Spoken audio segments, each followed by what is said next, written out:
Welcome back, Star Wars fans, to Coruscant Radio Underground. I am Andrew. I'm here with Marisha, as sometimes. Yeah, sometimes it's true. I'm going to give it just a minute because I'm watching, and I don't think we're showing up quite yet on YouTube. So Here we are. okay, now we show up.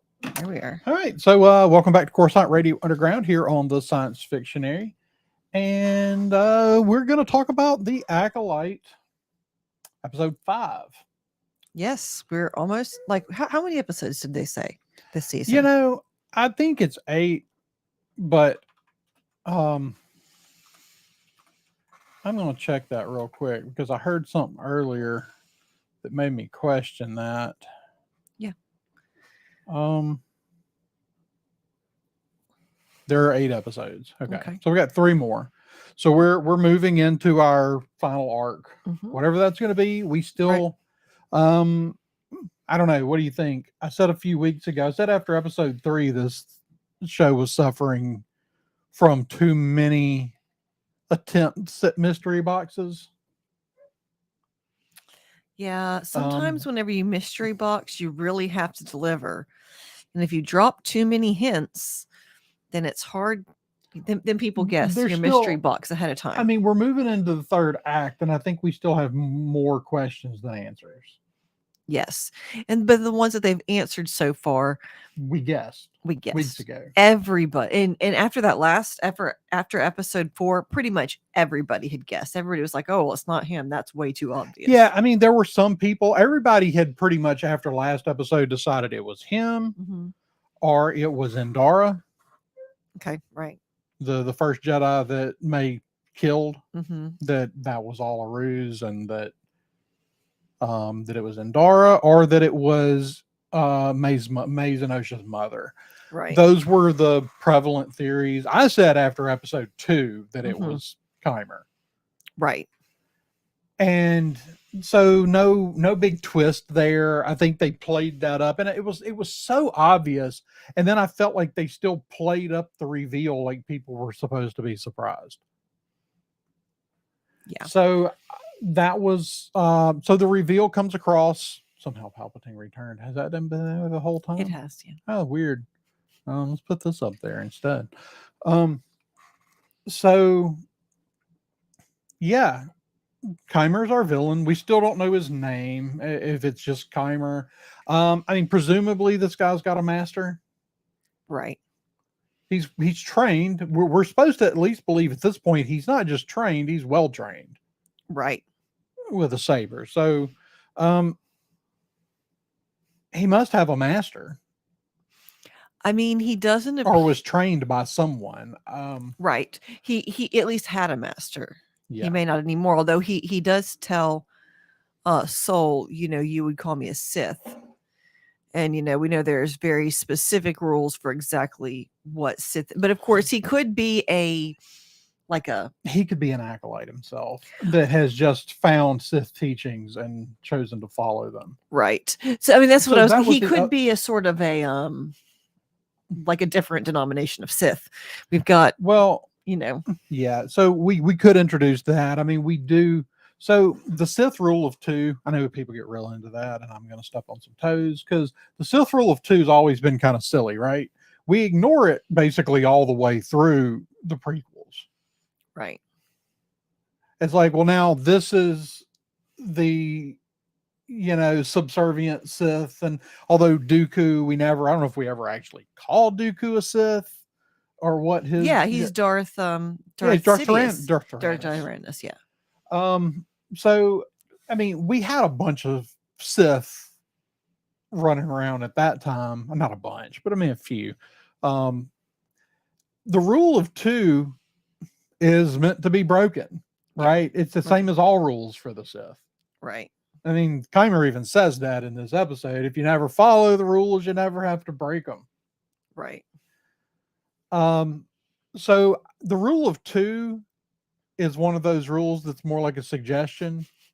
Right. Right. Because we always threw out all this. And if people that's one thing I haven't heard people choose to get upset about yet. Mm-hmm. If they choose to, it's white noise because it's nobody ever got upset when we revealed Vader's secret apprentice, Star Killer. Or, Right. you know, so I mean, you know, if you're gonna get twisted about this, then you got to get twisted about those other things. And Mm-hmm. that's one of the biggest things I see is a lot of inconsistencies on what people get upset with and what they don't. Yeah. It's then you have to go, okay, what are you really upset about? Because, you know, well, you're clearly upset about something, but it's Right. not exactly what you're saying it is. So what is it? Right. Love, someone told us to be upset. Well, that's some of it too. There's a lot of that going around. In fact, I want to say I am sort of appalled at a fandom that I have defended over and over and over again. And it's not most of the fandom, although I do feel like as this goes on and wears on and has worn on for a long time now, Mhm. that people are more and more people feel pushed to join a camp. It's not just Star Wars, though. That's everything right It's now. everything. And you know, there's a lot of people out there saying, "Oh, there nobody's making death threats." They're all over Twitter, but it's both sides doing it. Right. Like I've seen it going both ways. Yeah. And then there's people getting caught in the crossfire that are getting blamed for pushing it that Mm-hmm. never did. Right. And that's happening on both sides. It's like, what in the hell is going on? But I mean, seriously, making death threats is like makes you a slimy human being. I don't care what Yeah. side you're on. Like it just makes you a low life.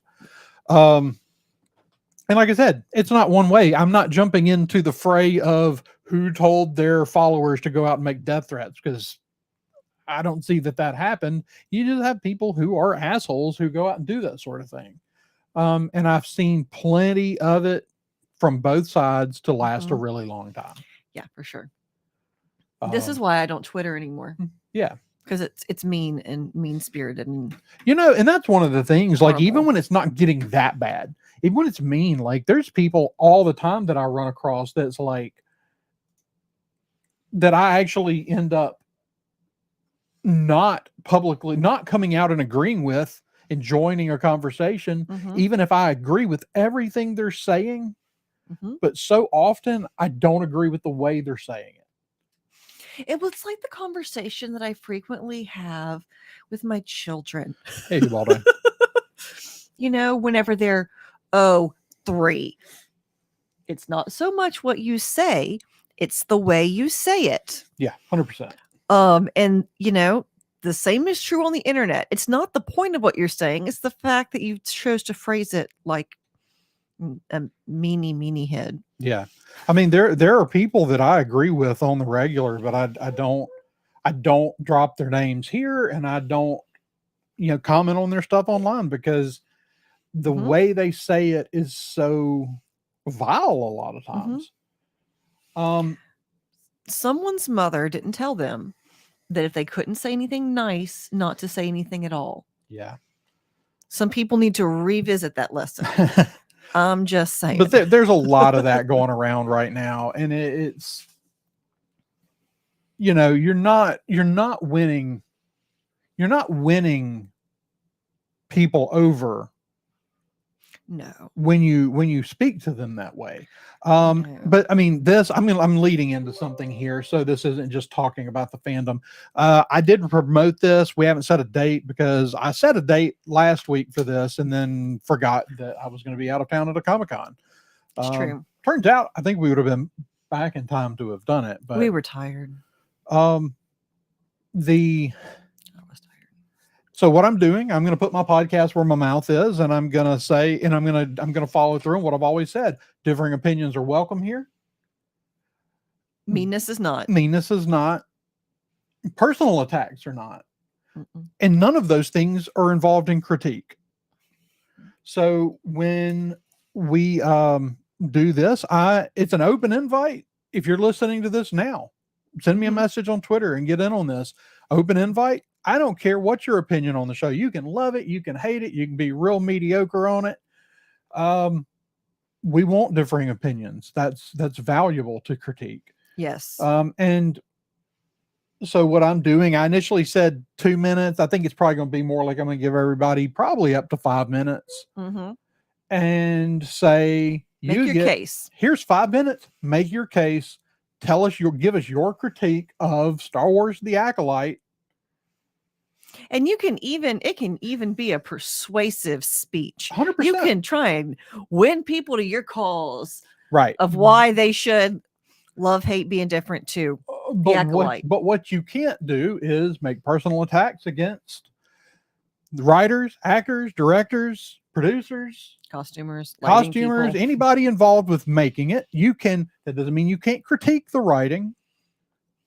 There's a difference, and that's what I want people to absorb here is there's a difference between making personal attacks and critiquing something someone did. There's a difference between I don't think that the script was coherent and well thought out, and those writers are the scum of the earth. And I hope Right. they, But you take can a say long the writer, hiatus, the short writer pair. chose to do A, B, and C, and I think that's wrong. Is different than the writer's a moron. Right. So, And the thing is though, especially since I've started working in movies, you realize how many of the things that specific people get, oh, the writing was terrible. Oh, the lighting was bad. Oh, sometimes those decisions are somebody further up the chain. I would say often. And I Like would say probably the bigger the project you're working on. the more likely the person whose name is associated with the problem may not be the problem.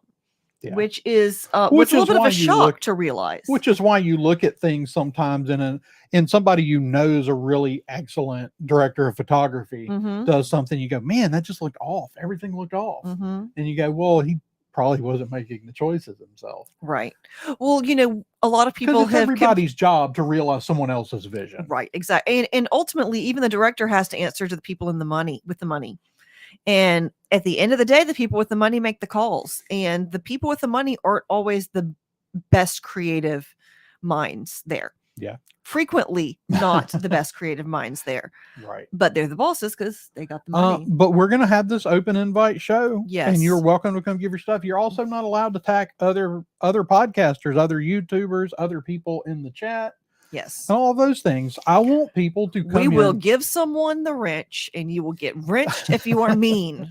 The thing is my education came from a place where critique was a daily thing, real art critique, Mm-hmm. and not just critiquing other people's stuff, Mm-hmm. but sitting and listening to a whole classroom critique my stuff Right. while I sat there. Right. And so, I mean, that's the other thing, though. The internet is so dehumanizing. Yes. It's different to sit and look at somebody and look them in the face and say, you should have done this.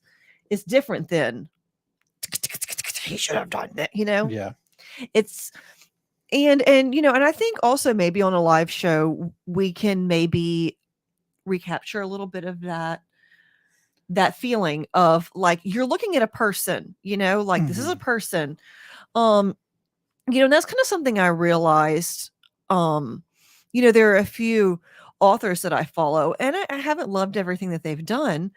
But some of them are a little bit fragile. Yeah. And like a lot of us are, and realizing like you may not like the work, but it's not fair to go after people personally. Like they're real people, and they can read this.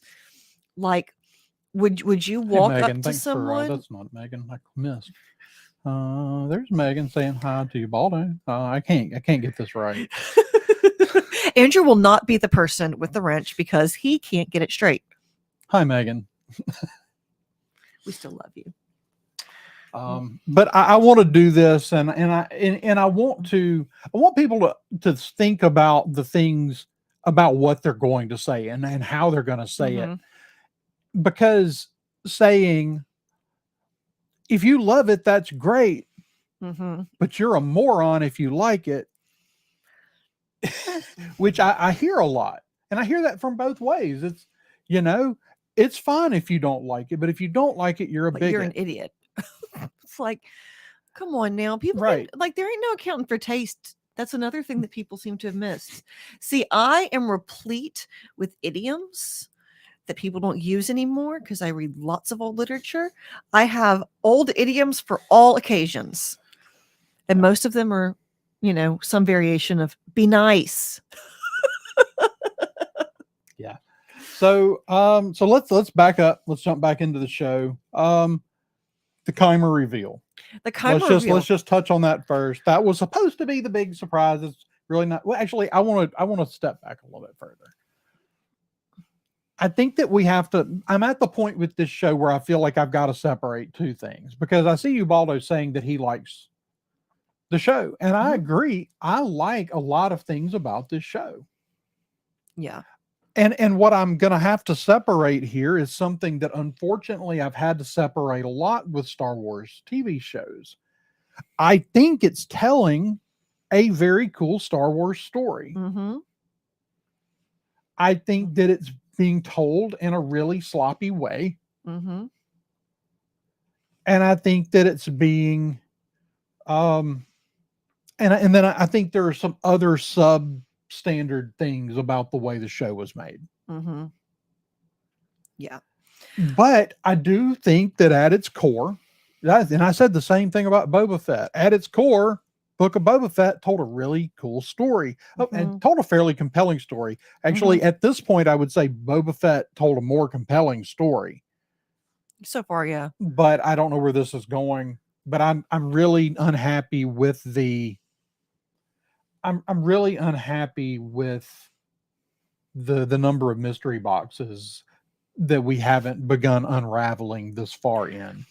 Yeah. Well, and the ones and now because now I don't feel like they will. I feel like they're going to give us whatever is the most obvious. I think they're going to give us whatever was done by this group of 4 Jedi.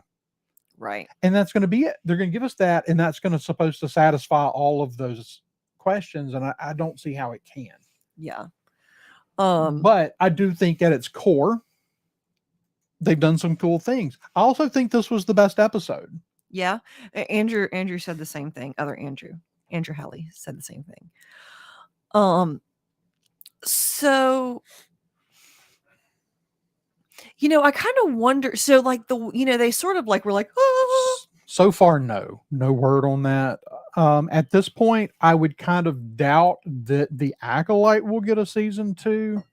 I sort of think we're going to leave off with more people dead. Yeah, there's a lot of people dead. But we could get a season 2. What I would honestly expect is maybe another show with a different name that could still feature some characters. That's an interesting point, Megan, that they could be setting up for another season rather than trying to tell us off. And I really hope that's not the case. If we get to the end of this and we haven't answered the big questions at least, then I think that's going to, it will severely push my score for the show down. And I think other people who are trying to give it the benefit of the doubt, I think they've got to answer those questions. But we could get a second season. It really depends on who survives and what the fallout here is. Yeah, I think so. I do think they've potentially, depending on what they do here, who Keimer is, who he's connected to. I mean, I know there's a lot of people, and that they seem to be setting him up to possibly be Ren. Yeah, as in the Knights of Ren. Okay, that could be interesting. So could be interesting. Depends on who he's attached to. But there's a thing about other Sith who we know are kind of lurking in the shadows out there right now.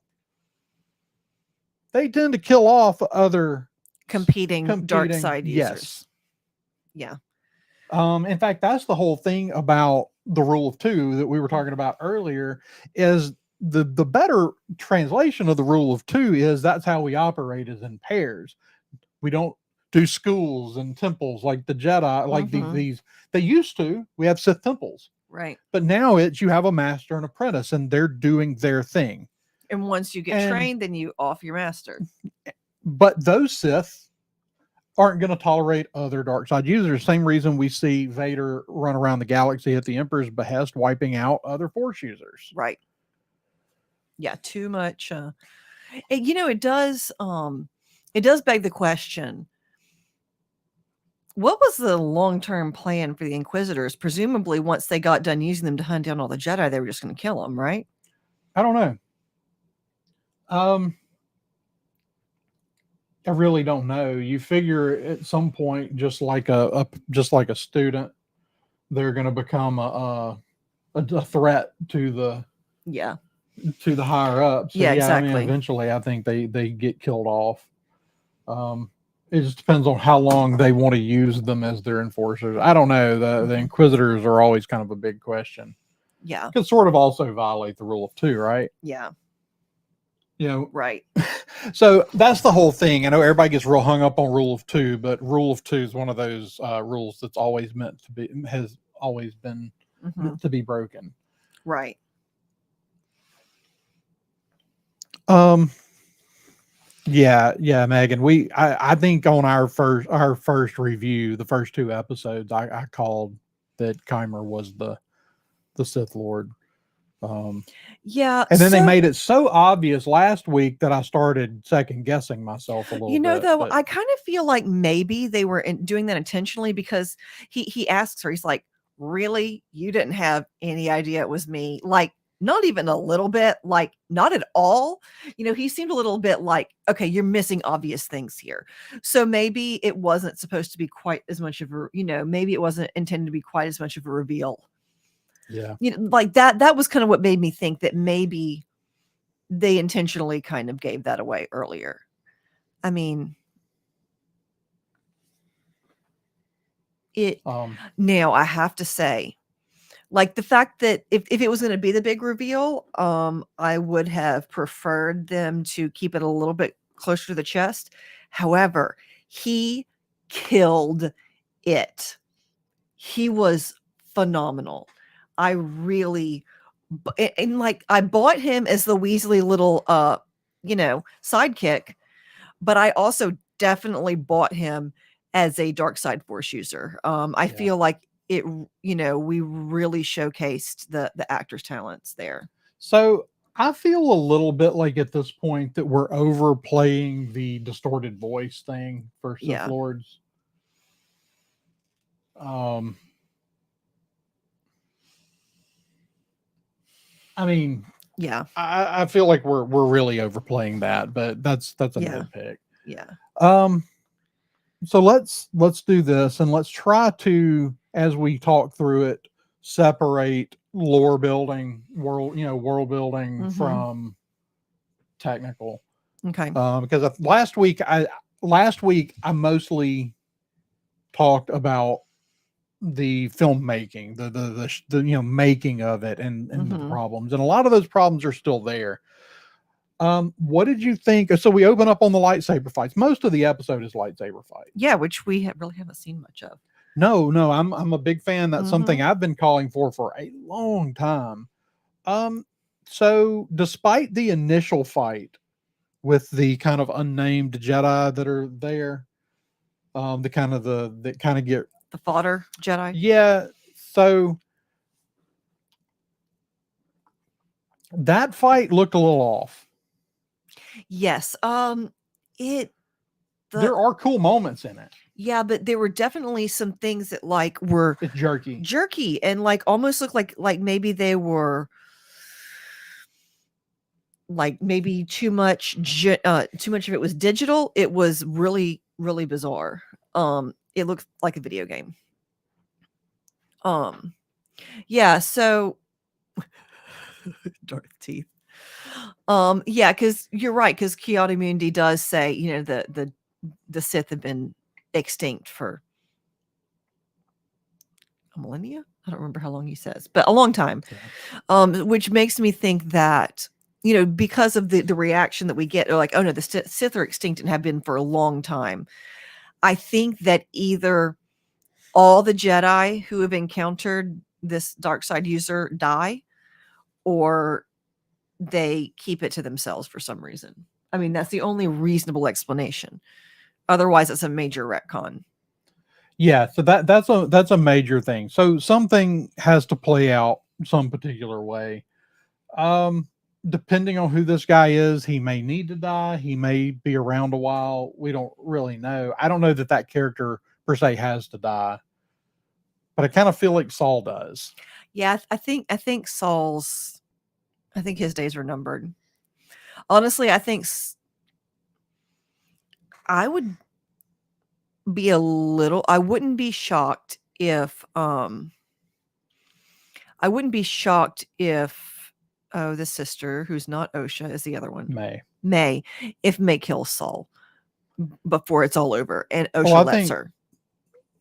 yeah. And then they go off and do their own thing. Yeah, and for sure, like the Jedi definitely. Well, Vernestra's already covered up. She's Yeah. already covered up the fact they're even on this mission. Right.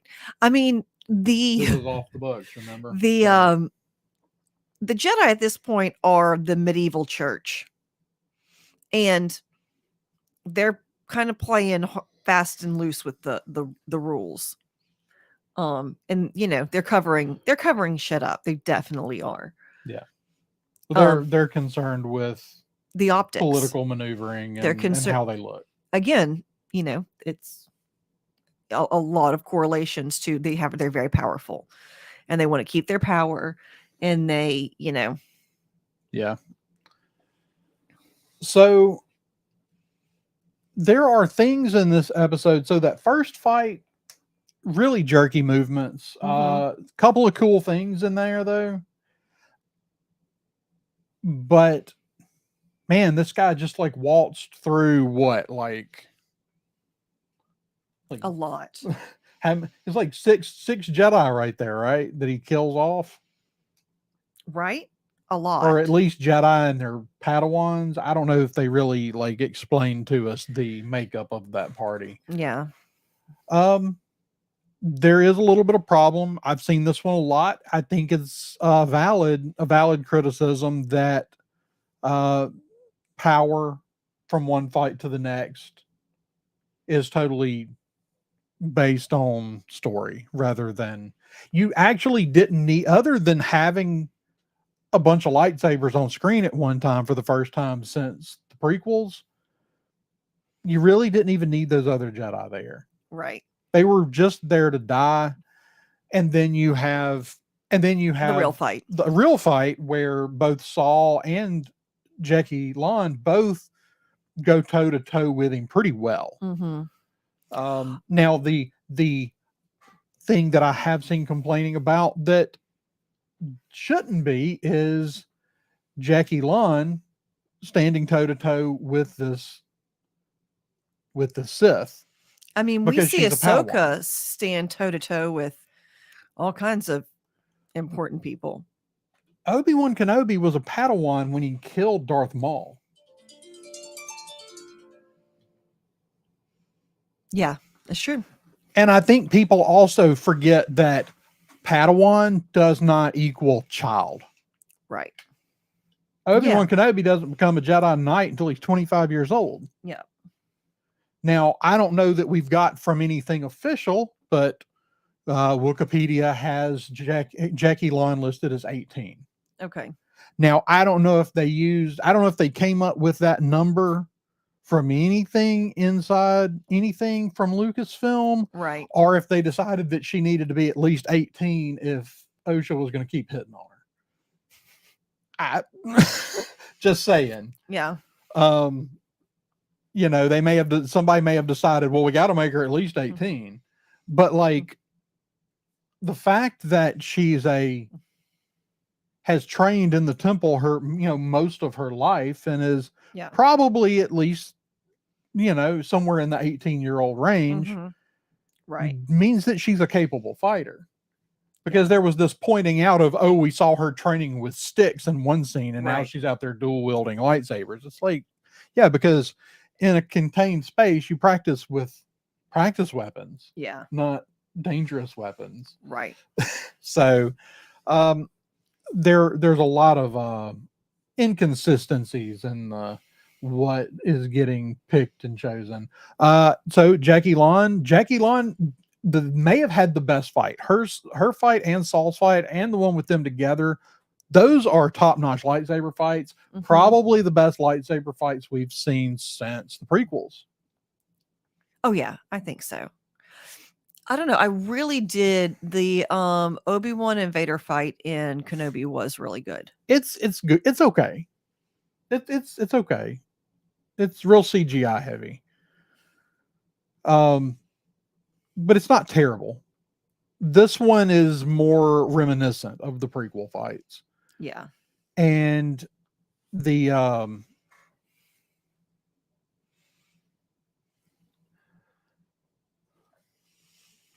the Like the in well what they Geonosis. yeah, so what they finally did right is this is really the first time, maybe ever, this Mhm. is better than Anakin's dual wielding lightsabers in live action. Daphne Keene did it better than anybody's done it yet. Yeah. There's something um there's something just more fluid and real about her movements. They don't her movements in that fight look, there are moments in these fights in this episode that look, and obviously they're scripted and rehearsed, Hmm. but they look like they were scripted and not rehearsed enough. Yeah. Hers looks like she knew it. It's like watching oh, what's her name? Summer Glau Yeah. in Serenity, Hmm. where the stunt guys were like, because she was a dancer and she was able to Right. learn the things so well, the stunt guys were like, we literally can't keep up. She gets Right. faster every time we do this. Yeah. And it's that kind of thing. And actually, I really hate that that character was killed off. But the problem is that I feel more like I'm upset that that character was killed off because they killed off Daphne Keene. They killed Daphne Keene out of Star Wars more than I'm upset about the character.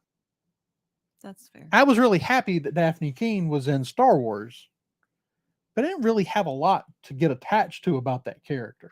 Yeah, she was. I mean, yeah, She's there not a wasn't. bad character. No, we But just didn't get to know her very we well. haven't learned enough about any characters to get very attached to them. Right. Um,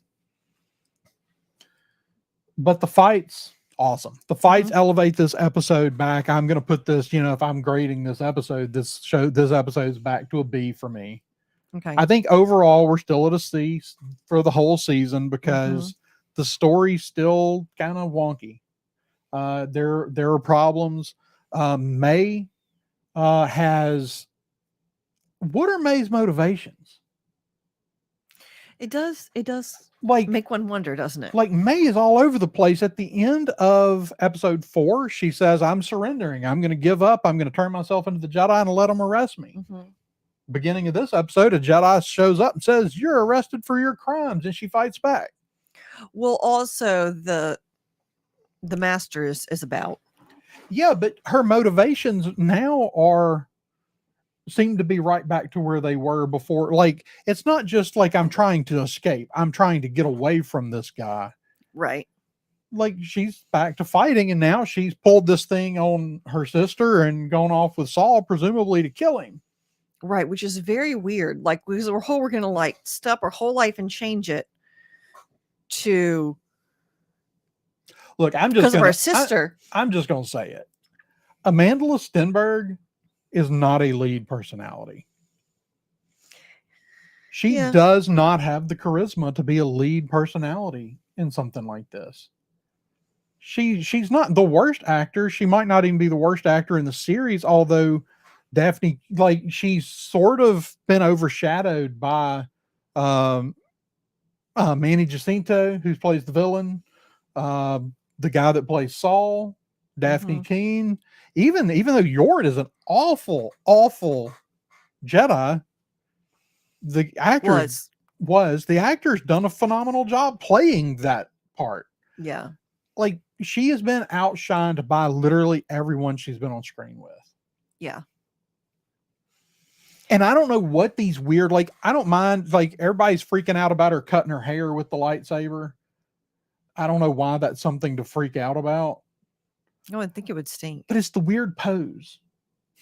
The weird pose she was doing right before she tried to fight Endara, and then she does it again when she goes to fight the one who offs himself, whose name I can't remember. Torben. Yes. Like, like, we're gonna get, like, they keep having her do these weird, awkward poses right before she does things because they think it's gonna be some. Me trying to get into the head of the person that did that is thinking that this is gonna be some sort of iconic pose, some sort of iconic moment in Star Wars, and it's like, what is that? Yeah. And that's not her fault. I'm not Right. blaming her for that. In fact, I'm not blaming her for a lot of what she's done, but I just don't feel that she has Yeah, the it's gravitas to carry a show. well, and it's not a Because so far particularly Saul has carried the show. it's not a particularly the lack of clear motivation, especially for May, has I think it made it a lot harder to engage with the character. Yeah. But there's like, so there's this other thing, talking not story point. This isn't a knock on the story. This is a knock on technical stuff. Mm-hmm. There are moments like when Jackie gets killed. Right. Which is So not how I thought that was going down. Saul just kind of like, it pans back to Saul, who just kind of steps on the screen and goes, no. And it's like, wait a minute. Like, were you just standing over there waiting to say no? Like, we know from the fight that he was thrown off, like he was thrown. He's got to get up and get back in the fight, and he hadn't had time yet. But that's not what we see when we pan back around to him. It's like, were you just hanging out over here? Yeah. And they've done that a lot, where when we transition to a new character coming into frame, they're not in the right places, and they don't look like they're coming in motion. They look like they were standing off screen waiting for a cue, and the camera's getting there too quick. Yeah. They should be in motion before the camera gets to them. Yeah, that's just a directing and editing problem. It is, but but that's what I'm saying. That's why It's jarring. that's why I'm trying to, in my review, trying to separate story from technical, because it would be unfair to the story for me to just only attack the technical. Technically, it's flawed. A lot of the lighting comes off very very sitcomish to me. This episode was better in the forest, but on previous episodes, there's been a lot of lighting that looks like sitcom lighting. It's and then there are scenes where the lighting is not consistent as we pan around a room. It's like this over here. It's like the CGI stuff. Like we're on that Trade Federation ship in that first episode. Okay. So we have the Jedi that walk in, Yord and Jackie walk in, and then we pan around to the I cannot remember the name of the race of the Trade Federation people. Oh, I can't remember, but Nemoidians. That's it. So as we like rotate the camera around, as we pan to them, the lighting's totally different because that's an entirely CG set there, and it's jarring that the lighting would change that much as we in one scene. It's like clearly these were put together at completely different times, and no one was referencing any of the footage from the other one as they were doing the second one. And so there's a lot of just technical things, and I'm not going to harp on technical things because most people don't care about the technical things. As a photographer, that one bothers me really bad. That the lighting, and the thing is, a lot of people have talked about a lot of the it may have been somebody that's in here right now, talked about like the wear and patina on items and things they don't look right. They look new and shine. They don't look worn at all. And that the same with the costumes and all that, and bad lighting makes all those things look bad. Good lighting can make bad things look good. Yeah. Well, especially like it's really hard to get enough dirt on something, as specifically I know just from the costume angle. If the lights are really intense. Yeah, I mean, especially with these high def cameras. You put something under it and all of a sudden it looked great whenever you're doing it and you put them under the lights and all of a sudden there's no dirt on it, Yeah. anymore. Well, and that's the thing, like, having shot a lot in places that are like having shot um in Ecuador in a fish market, and everything's dirty and all this, and you shoot pictures and you're like, I wanted to express like Mm-hmm. how dirty the conditions were, and the camera just sanitized everything. Mm-hmm. It's like the camera just cleans up things to a certain extent, Yeah, for sure. and that's so that's a problem. But coming back to the story, um I think that it's good. May's objective or motivations is still it's not just unclear, they're really muddied now. Yeah. I don't think you can even fix that. They just need to be consistent the rest of the way out. Mm-hmm. I don't think there's anything you can do to fix that moment in these two episodes where she's like, I'm not going to do any, I'm not going to be bad anymore. Like, I'm going to go with the Jedi and all this, to going back to, like, you know, doing the things she just did. Okay, and so here's kind of for me the biggest thing. Like, she was ready to completely blow up her whole life because she found her sister, finds the sister, changes clothes with her, and leaves her there on the planet to die. Yeah, presumably so she can go kill Saul. Right. I mean, like, And I think she will without a weapon. what a weird, like, motivational arc. May's arc doesn't make any sense at this point. Yeah.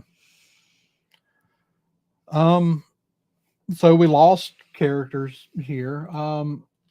A shocking number of characters. Well, we lost some that we didn't even know. Well, I expected to lose all of our fodder Jedi. I did not expect to lose Yord and Jeki. Yeah. Yeah. Again, I think that at the end of the day, you kind of almost had to lose them for continuity's sake. Mm-hmm. You can't have a whole bunch of people that know that we just encountered a Sith Lord out here. Right. And I'm still not sure what's going to happen with Saul. Maybe Saul just takes it to his grave. But yeah, I did not expect, and Yord went out. And Yord went out quick. There was no fight or anything there. Mm-hmm. He just got his neck snapped. Yeah. Shocking. Yeah. It was real. That one I was not expecting. And then after they killed him, I was like, Yord almost deserved to die for a moment in this episode, though. What's that? So when him and Osha are going back to the ship because Saul has ordered them back to the ship, mm-hmm. and they're going back, and they're standing there. First of all, the little stop and have the conversations in the woods. While we're running for our lives. We're running for our lives, but we sort of lose it's the sense of urgency gets lost in those moments. Yes. And we feel like we're suddenly now in a box having a conversation. Mm-hmm. Like we're now in this box, we're isolated, there's nothing outside of this box, and we're just going to talk. Right. And so we have those moments, but the one moment where Osha hears whatever the creatures, Umbra moths or whatever they're calling them. She hears the moths in the trees, and she says, Yord, turn your light off. They're attracted to the light. And he goes, what's attracted to the light? It's like, you were here, right? Like, it's like, it's one of those things that's like, are we coming back to that moment because we're worried that the audience is stupid and already forgot about the Umbra moths and the fact that we set up that they're attracted to the light? Or do we just want Yord to look like a bigger idiot because he's oblivious?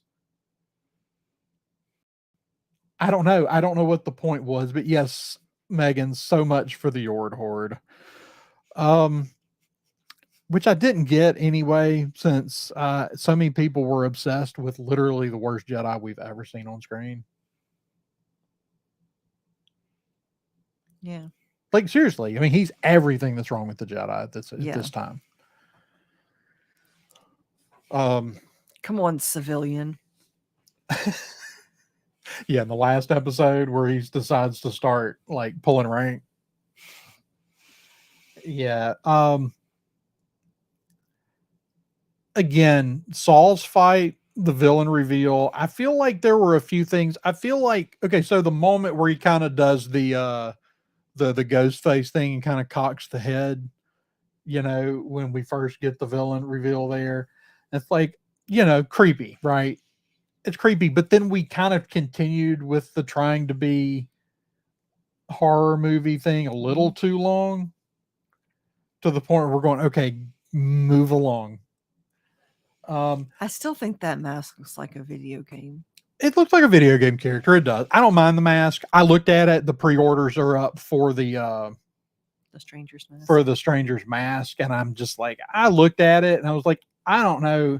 It's like, I think it's a cool mask, but it's also $100 to buy something that's really ugly to put on my shelf. Like, I'll just spend that money. I'll go back and buy me another X-Wing helmet or something. Like A Vader helmet. If you're even a Vader helmet if I want something Kylo dark Ren side. or Yeah, something. It's just, it's too ugly for Mhm. me to want to put it on a shelf, to spend that much on it and put it on a shelf. Yeah. Um, I got a Kylo Ren helmet. I'm pretty proud of. We could hang on. it's true, but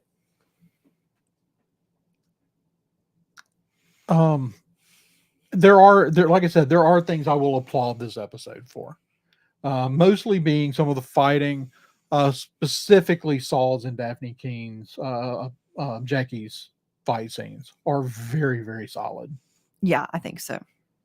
And of course, you know, I'm naming them, but the Manny Jacinto, Keimer, did a really, really fantastic job with the fight scenes. Now, I don't know how much that's him and how much it's a stunt double. Either if it was a stunt double, whoever was doing that did a great job. Yeah. I will say that the costume, they did a really good job. Like in the first few episodes, when we see Keimer, he looks very scrawny Weasley. He looks like a real scrawny Ezra Miller is what he looks like. Yes. But then they kind of, when we get the reveal here and he loses the robes and you can actually see his arms, you go, okay, like dude was doing a pretty good job of hiding the, you know, he kind of did the Christopher Reeve thing where he kind of like, he's not carrying himself. He's a little hunched over, slouched. And then in these moments he stands up and it's like, okay, he pulled the transition off really well. It's kind of like in Dune. Like I was totally I never thought that Timothy Chalamet could pull off the gravitas he needed to pull off in the second Dune movie. Whenever he starts, I was wrong. Shouting at Fremen, you know, about how all the things and that scene, it was like, oh, okay. Turns out he's not just a, you know, impressive kid actor anymore. He's like, yeah, no, legit. He's a legit. He's got the voice. He's got the, you know, it's it was, but yeah, definitely hats off on the transition from Weasley sidekick to scary Sith Lord. And honestly, I would straight up, he is a compelling enough actor. I would straight up watch a series about him. No, I'm kind of hoping that at this point, if that character stays this compelling throughout, I would be okay with seeing a prequel, you know, a series before this with him, or if he survives, seeing something after. Yeah. Because he's a compelling enough actor to do it. Yeah, for sure. So, what else? If you have anything in the chat that we hadn't covered yet. A lot of people died. Yeah. Okay, so here's the question. Where we are now, how do you think this story ends? Thing is, we've still got 3 episodes left. So there's still a fair amount of ground to cover here. Theoretically. They right, better but that's the cover thing is that ground a lot faster than they did in the first 4 right, but episodes. here's my concern. There's 3 episodes left. We're obviously entering our third geez, word went right out of my head. Third act. Mhm. So we're entering our third act, and I feel like you could end it next episode Mhm. because I feel like all that's really left is for us to find out what really happened the night that the witch's coven died. Mhm.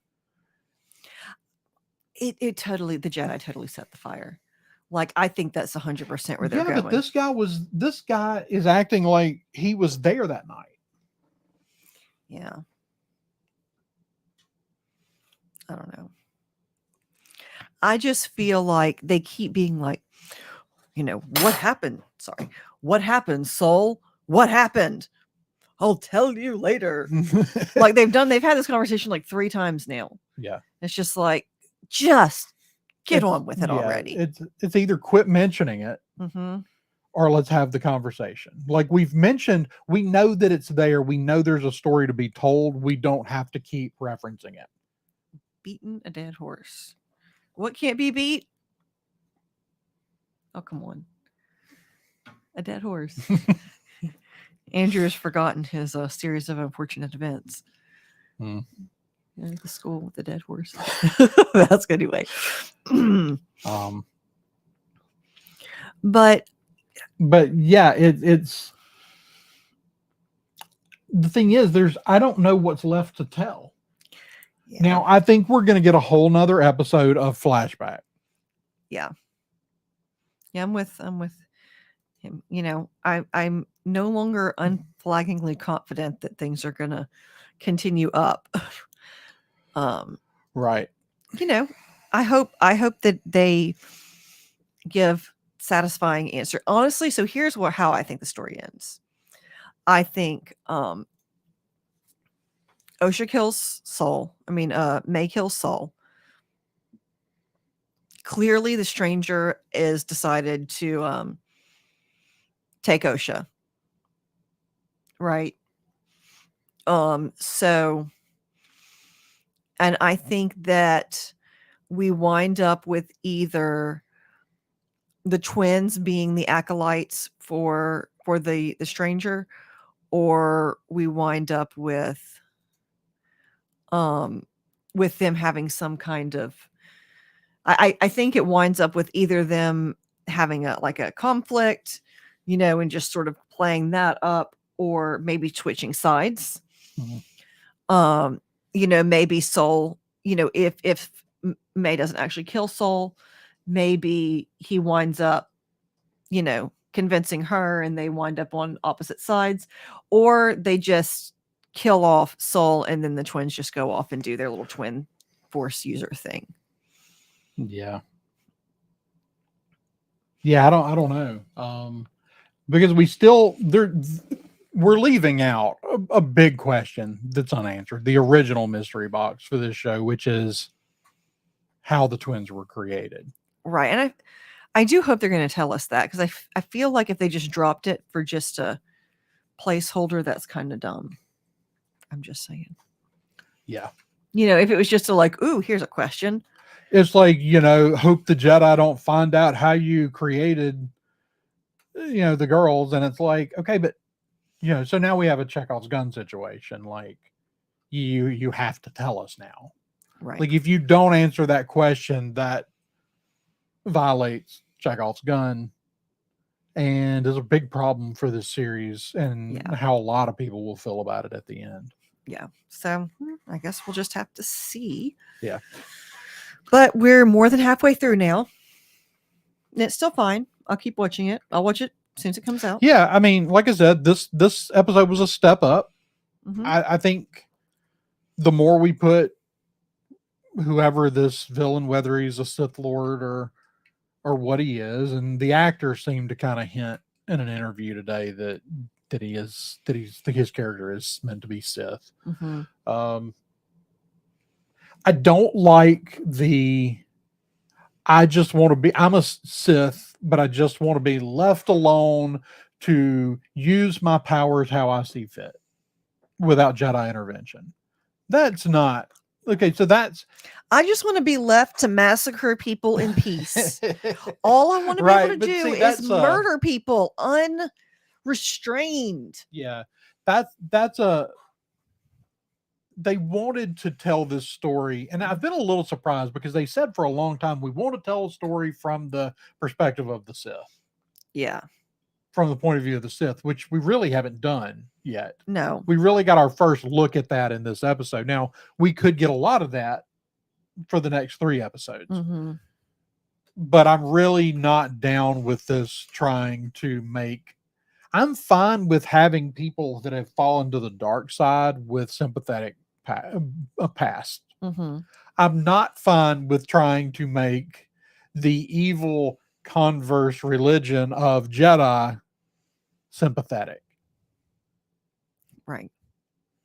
But so that's two different things. Um, and even if you want to say, well, why do all Jedi have, because we had people say, well, why do you believe the Jedi have to be good all the time? Well, the ideals of the Right. Jedi are good. Right. The ideals of the Sith are evil. That's Right. not me referencing a particular Jedi or a particular Sith. Mm-hmm. That's simply taking their belief systems and putting Right. them next to each other and saying this one's good and this one's evil. And Right. that was Mm-hmm. George Lucas's intention. You Right. you can argue with it, but that is what was set up. Mm-hmm. And so, I mean, yes, every Sith thinks that they're justified, but from my point of view, the Jedi are evil. Well, yeah. but you're also just selfish and all the things. Yeah. And so I don't even mind if we kind of explore how the Sith feel about themselves, because I mean, I'm sure the way he feels about himself is he just wants to be left alone to, be powerful away from organized religion, which is kind of the vibe I was getting from that. But yeah, but you're evil. You're by your nature. and I understand, like, we can do this thing where someone is evil and but thinks that what they're doing is right. Right. That's a real overdone trope right now, but go for it. Right. But often, here's the thing. Oftentimes, bad people think they're doing right. However, again, going back to the tenets of what the Sith are, the Sith don't necessarily, they may think they're right, but they don't think they're good. Right. Yeah, exactly. The tenets of the religion are not good. They're explicitly not good. Exactly. So having Sith that are like, that are like, what I'm doing is right, is Mm-hmm. not the same thing as I just want to be left the heck alone to do my thing. Yeah. Yeah. But yeah, sometimes we can just be evil. Which is why Palpatine's so good.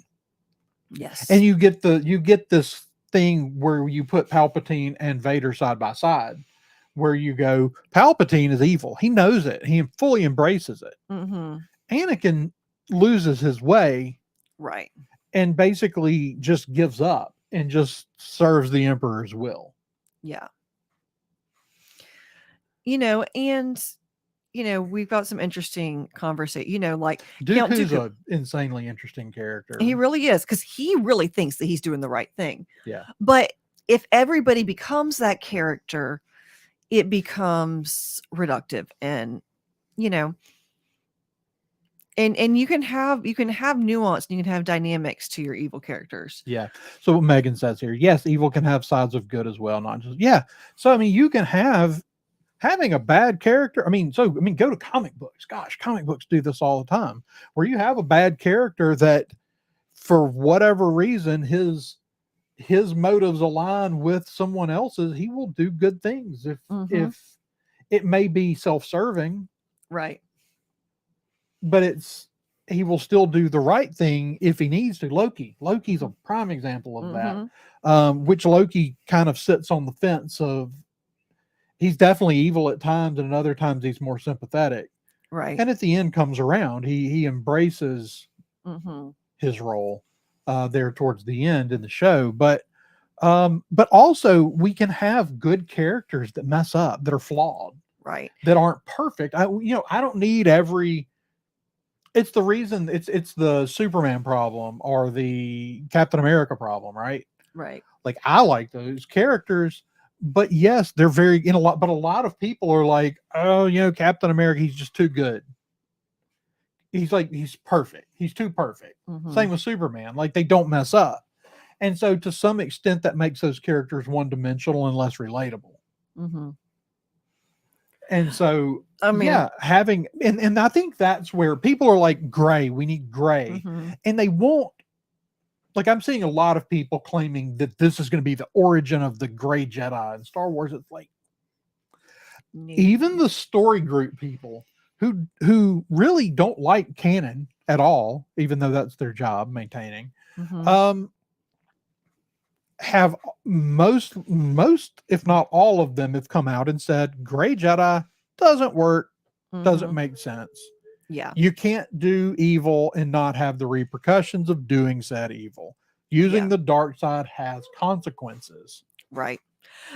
And I think it would be interesting if at some point we got a more Magneto-esque character. Although I mean, I guess Darth Maul's a little bit that character. He's got reasons that he's the way he is. I mean, Magneto's definitely a bad guy, but he's got reasons. Right. But Magneto's the kind of character that's he really like he is doing evil things, but fully believes that he's doing the right thing. Yeah. Yeah. Thanos. I mean, we just did this with Thanos. Like, Yeah. so I think that's more the idea of when we play in gray areas in Star Wars. This is the brilliance of Andor, right? Because Yes. everybody's like, Andor gives us way more of that gray area. Mm-hmm. But it's not that we have characters that just solely exist in the middle. Right. I fully maintain and have always maintained that you can't, and this is partially because of my religious views, there is no middle. You can't sit there forever. Right. One day you're going to have to choose. Right. If you sit on the fence too long, you're going to be given the opportunity of something that's so evil that if you don't back down from it, that's the end. You're gone. Right. And that's, that's kind of what happens with Anakin. We see Anakin slide more and more until he's kind of faced with this one moment. And he just kind of flirts with it for too long. And we see Han Solo, who's very much, at least wants to believe he's a gray character, wants to believe he's the rogue. Mm-hmm. And then he's given this one choice. He Mm-hmm. can either just run, take his money and run, or he can come back and save Luke and thereby I mean, there's in life, there's at some point there's always going to be a line in the sand. Yeah. And in stories, at some point you have to decide, okay, you can't just sit on the fence forever. Yes. And so, I'm fine with dabbling in the gray areas, and that's what Rogue One does really well, is that we see characters who are good and who are doing good things and for the right reasons, but they're having to make choices that are morally wrong, morally questionable, Mm-hmm. that bind their own conscience to do those good things. Like the problem of a soldier. Right. Or even more specifically, the problem of a spy. Right. Yeah. It's like, you're never going to be, and the lines that'll, you see from those characters is often, somebody's going to hell. And so I'll do it. So, Right. other people can be safe. Right. But everybody's like, oh, we get this very gray Star Wars. But what happens in Rogue One in the movie? After we get all this stuff, we're getting all this stuff in Andor. When we come around to Rogue One, we get this moment that's kind of like the Black Widow moment, in the MCU. She says, "I've got a lot of red in my ledger, that I'd like to wipe out." They make that same decision. They show up and they say, "Look, we've done a lot of bad things, but we're willing to do this thing now to make up for it." Right. And it's a balance, you know, Megan, balancing good and evil. It's that, because there's always that pull. And I think there's always that pull towards the dark and the and so Well, it's to easy. choose to do the right thing, you know, is a Yeah. it's always a and it is in nuanced characters, well written characters who make good decisions and bad decisions. Um but it's easier to decide how you feel about it if you at least know where they're coming from, which is back around to May. Like, clearly she's a dark side character. She's using the dark side, but it's but her motivations are so convoluted. You can't even really decide. Okay, so like Riva, the character from Kenobi, right? The Inquisitor character was a dark side user who clearly still hadn't totally let go of her humanity, right? Because whenever push came to shove, she wasn't willing to do the thing. Whenever, and she thought she had crossed over that line a long time ago, but whenever it came to like the line of do this, kill all the people in this village, that's the line she wasn't willing to cross. Right. And so, So I think so. So Megan, I guess where I'm coming at with this is, for a lot of people, this is, specifically when we deal with Andor, this is the choice of a soldier, mhm, of to go out and kill enemy combatants, and possibly do things that you would consider morally objectionable in mhm, order to complete your goals. The contrast here, though, is the Jedi, whose call is good, is to not make the gray choice. right. And I think that's what we're seeing, is that we have some Jedi here who made some either evil choices, or at the very least made a Mhm. choice that was somewhere in the gray that a Jedi shouldn't have made. Yeah. Um, but the call of the Jedi is good. That's, when we talk about balance, Mhm. and even Claudia Gray sort of echoed this. This is something we've said on here for a long Yeah. time. Claudia Gray sort of echoed this in her Qui-Gon book. But the idea of balance in the Force is not that good and evil have to be in this harmony. Mhm. It's that darkness exists, and the Jedi exist to push back against the darkness. Yeah. That's where you find balance, is when the Jedi are doing what they're supposed to be doing and Mhm. pushing back against the darkness, which is where we see the Jedi now at the end of the High Republic and moving into the prequel era, is a Jedi that's really less concerned with pushing back against the darkness. They think they vanquished the darkness 1,000 years ago, and now they're just, Mhm. now they're playing politics. Yeah. Yeah, it's an interesting, so I think that fundamentally, and this is kind of a conversation we've had before, um the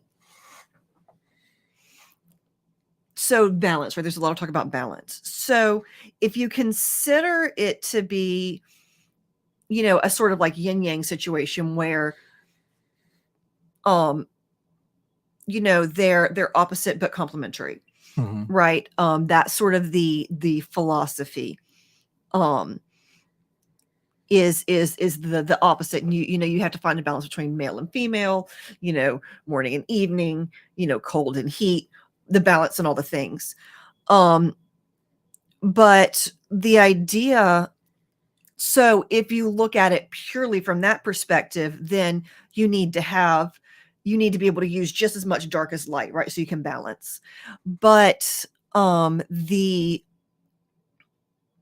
the way that I feel like George Lucas sort of saw it, and definitely the way that I tend to view it, is that the darkness exists and it exerts a certain amount of pull. It's like gravity, and so what the light does is create that counterbalance, because things there's always a shift towards dark and cruelty and evil and selfishness, and to make the selfish decision is always going to pull back And that the only way to create balance, exactly.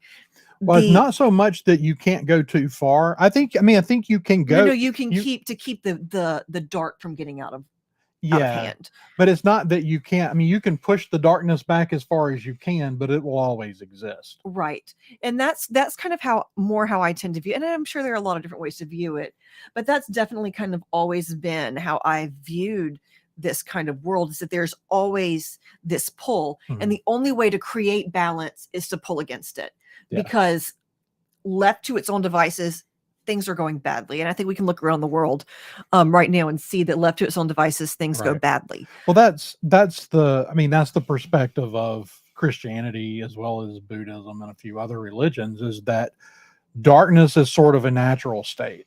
Hmm. It's the default state. It's the default state, Hmm. and that if you don't push back against it, it takes over. Right. And so, there are a lot of things that are, you have to find n- neither one is better. Male is not better than female, dawn is not better than dusk, morning is not better than evening. They're just, wet is not better. Yes, the yin and the yang are just, they just are complementary, right? But light and dark, I think are Yeah, a different the thing. light and the dark idea used by George Lucas also is, viewed by Christianity and a number of other religions. Light and dark in the terms of moral truths are not a yin and yang. Right. One exists and one will take over if not pushed back by the other. Right. Killing innocent people, In bad, Yeah, always. so in nature, when you do the idea, the idea of yin and yang in nature is that those things coexist, and that they're not pushing back against one another. Right. They exist in harmony, complete harmony. Light Right. and dark can't exist in harmony. Right. They're mutually exclusive. Yeah. So it's a really interesting, it's an interesting kind of exercise, to think through all those things. And, how you look at the real world obviously is going to like, that's one of the conversations we've had, is that while Jedi may do bad things, as long as they're on this side, they at least have the right philosophy, even if they don't have always the right actions. Yeah. And the dark side may occasionally make good decisions for selfish reasons, but it's tainted because they're evil. Right. Uh,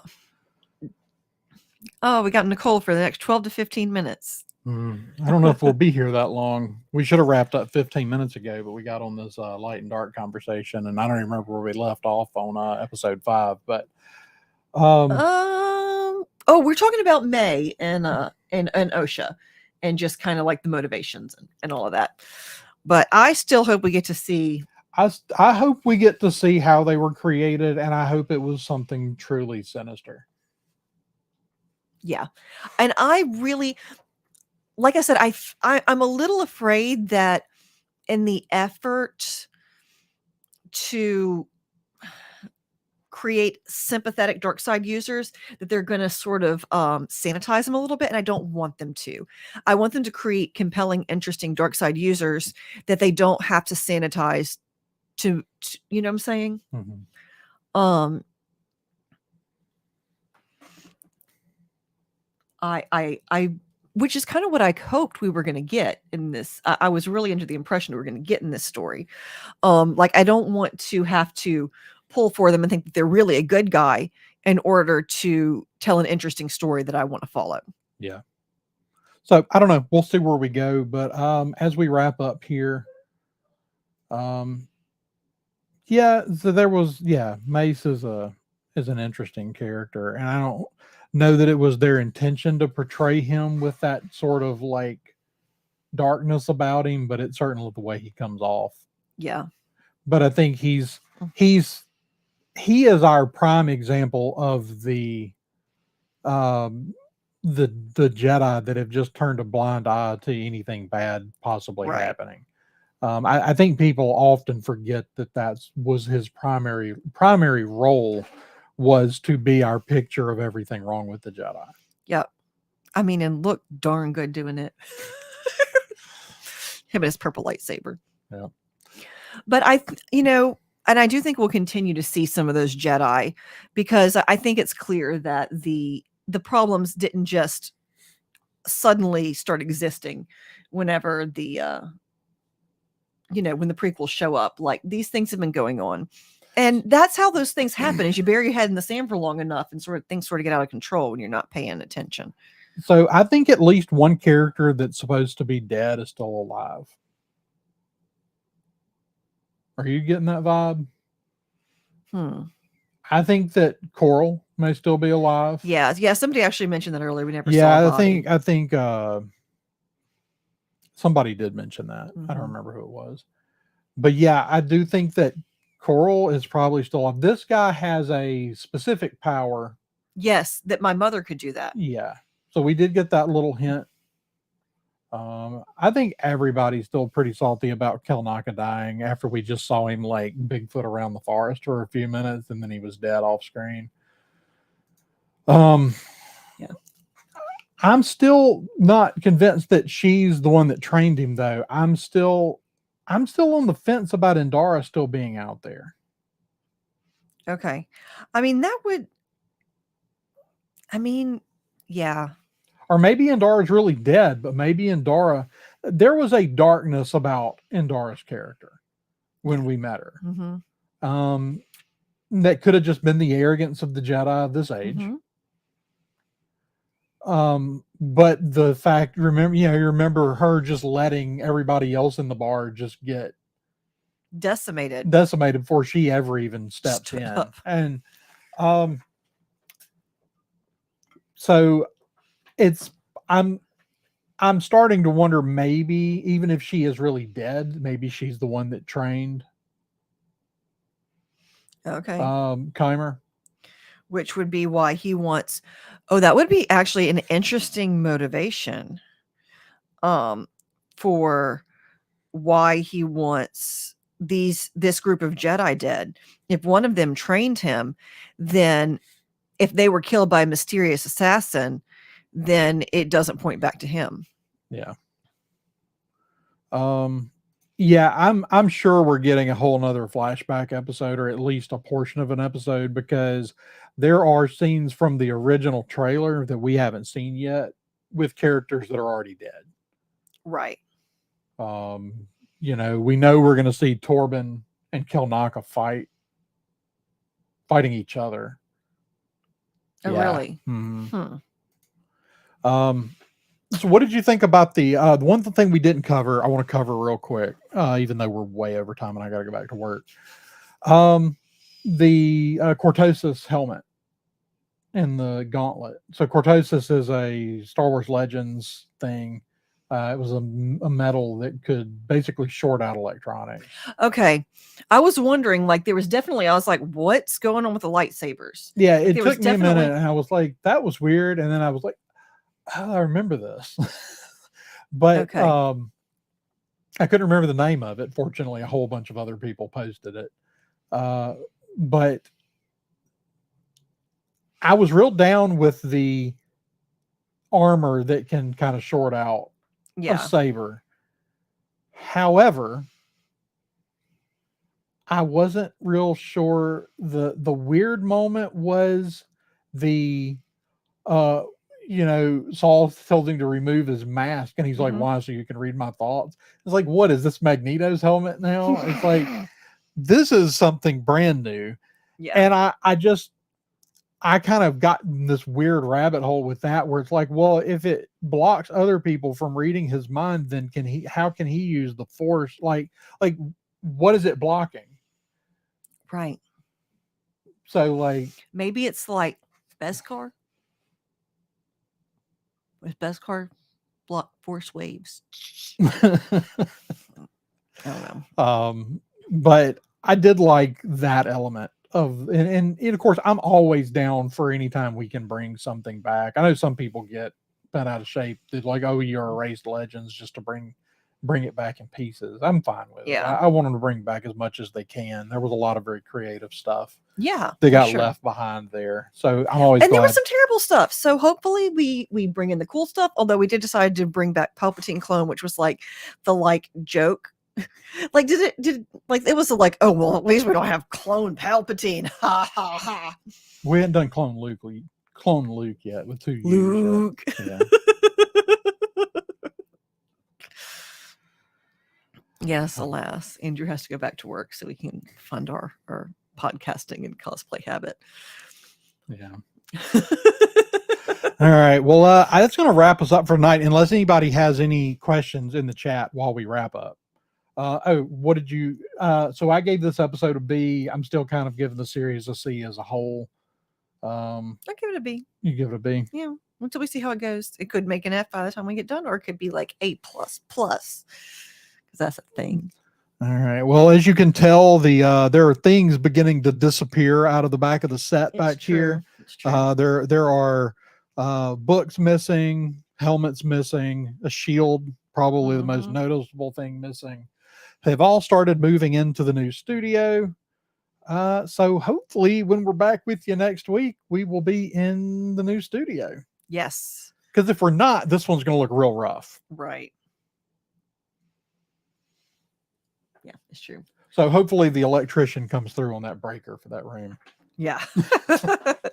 Yeah, it's not like we can just be like, oh no, we're just gonna, do this in the well, so all there are no grounded plugs in the new office. So you can't go plugging thousands of dollars worth of computers into a 2-prong outlet. It's just not a good plan. It's not bigger, no, but it's shaped differently. So it's going to look a lot different. So this room, because of the way the windows and doors are, they're rectangular shaped rooms. This room, you're getting the short view. So you don't, that's why you can only see parts of things in the background. The other room we're moving into will allow for a long view of the room, which is going to allow for a lot better visuals in the background. A lot more stuff in the background. Yeah. Well, a lot more stuff that's not like just crammed in cabinets like that. It's true. So all that's coming. I'll be posting pictures of it on Twitter, but it's true. It's going to look better. And but I think we gotta paint it this weekend. Ugh, I hate painting. Maybe I'll go and let you paint.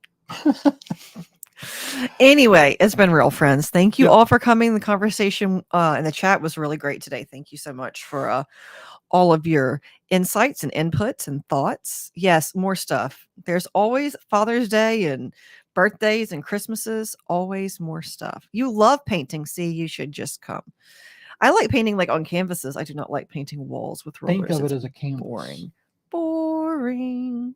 At least it's not white paint. No, gray paint. It's not more fun. Anyway, you want to tell us, love, where you can be found on the internet? Yeah, so you can find us at on Twitter at crew_podcast. It's CRU_podcast. We are, Coruscant Radio Underground is part of the Science Fictionary. You can find that Twitter account too at Sci_Fictionary. And we are proud members of the Red 5 Network. You can find all of the Red 5 Podcast Network podcasts at bio.link/Red5. Nicole was in here. I don't know if Nicole's still in here or not. Check out all the stuff, including the Red 5 reading group that Nicole is running. And yes. I think they're fixing to start, if I'm not mistaken, about to start the Aftermath trilogy. Ooh, which I will gladly reread with y'all, because after years to dwell on that, I am, as much as I kind of knocked those books when I first read them, they may be the best Star Wars novels in the new canon. No, Master and Apprentice was better. You don't think? So, I mean, Master and Apprentice is good. Lost Stars is good. Yeah. But what I will say about Aftermath trilogy is that even though I didn't like them when they came out, I don't think they're just the best of the new canon as far as when I say that, I think that they're the new canon books that would have fit the best in the expanded universe. Okay. They feel more like expanded universe books than anything we've gotten since. Okay. Lost Stars is a better book, just by itself. Mm-hmm. Okay. But you like the scope the is a vibe. lot bigger in Aftermath. Yeah, for sure. Well, that's fun. Okay, so yes, officially July 1st. Yeah. Aftermath trilogy, Be There or Be Square. I might actually do it this time. I'm not teaching this year, so awesome. All right, guys. I can listen to it while I make costumes for Dragon Con. Good. I definitely have started on all of them. 25 costumes that our children think we're taking to Dragon Con. All right, guys. Well, that's going to do it for this episode of Coruscant Radio Underground. Thank you for sticking around with us for the last hour and a half. We went way over today. We did. But, that's going to do it. And so until next time, may the Force be with you.